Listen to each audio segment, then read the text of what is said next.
Hello everyone, welcome to this video lecture. In this episode we are going to see how to convert a postfix expression to prefix. And let us go ahead and start defining all the required stuff.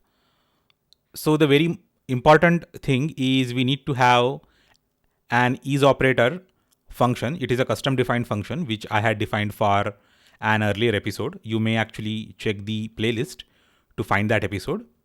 And it is going to return true if it is an operator, whatever we are passing to it as an argument. So if we pass an argument to this, it is going to check if it is an operator, and if it is so, then it is going to return true, otherwise it is going to return false. Now let us define postfix to prefix, and let us say that it is a markdown, and let us define our function. Okay, def post to pre and post exp, and we are also going to print the straight trace statements, print, so that we will be aware of every step that is happening. And stack is an empty stack. We are going to use stack for evaluating postfix to prefix. And length equals to len of that particular expression. So post underscore expression is the string that we are passing. Basically it is going to be a postfix expression, and let us print that length too for debugging purpose. And I will say len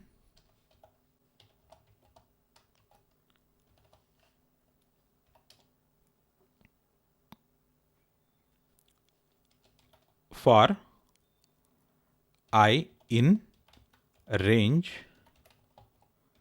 length if is operator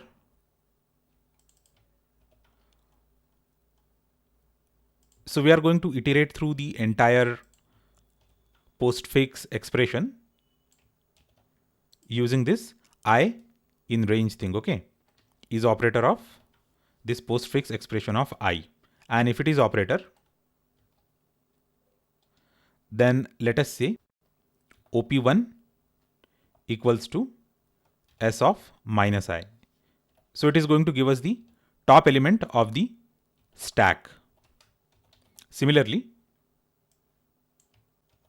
we are going to say operator 2 is also then top element of the stack, and then we are going to say s dot append. We are going to pop both the elements from the stack and this plus op2 and op1. So we are going to push again by combining them with the operator, and we are combining in very specific fashion. Okay, so we want to compute the prefix, right? So that is why we are adding the operator here, and then we are concatenating second operand with the first operand, and in that order we are pushing it again to the stack.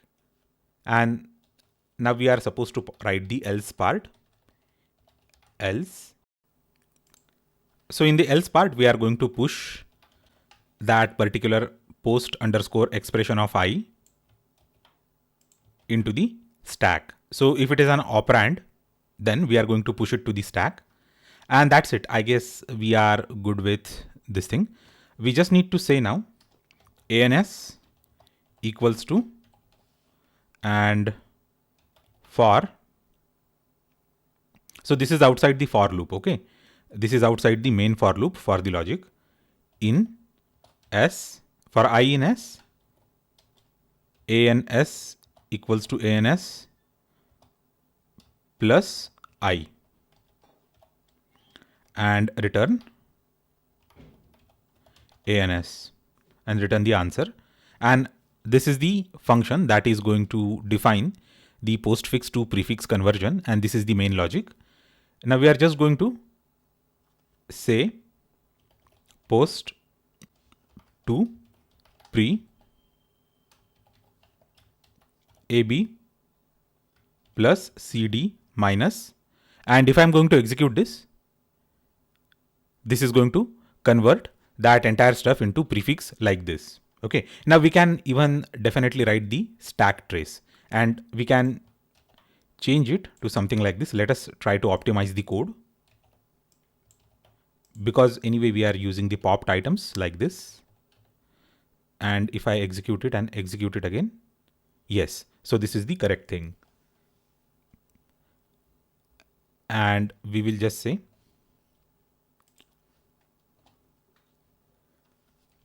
print push plus, and this entire stuff we will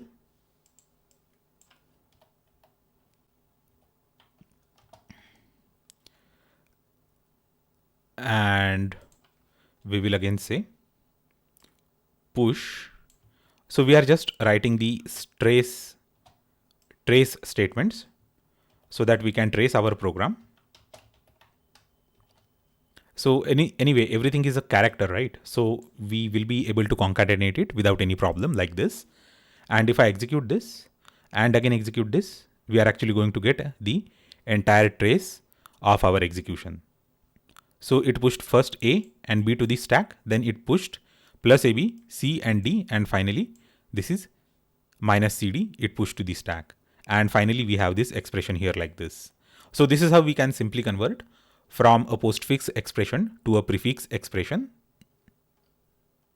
And that's it. So that is it for now. So I hope that you have understood the concept and the algorithm that is employed for this entire conversion. We have defined a custom function is operator, and then we are using that here. Basically, we are just popping the stack if it is operator, and then creating a string which is being appended to the stack again. Otherwise, we are just pushing that particular operand into the stack. So thanks a lot for watching this episode of Stack Programming with Python.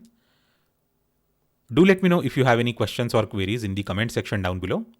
Do not forget to subscribe to my YouTube channel for such exciting videos. Thanks a lot once again, and I will see you next time.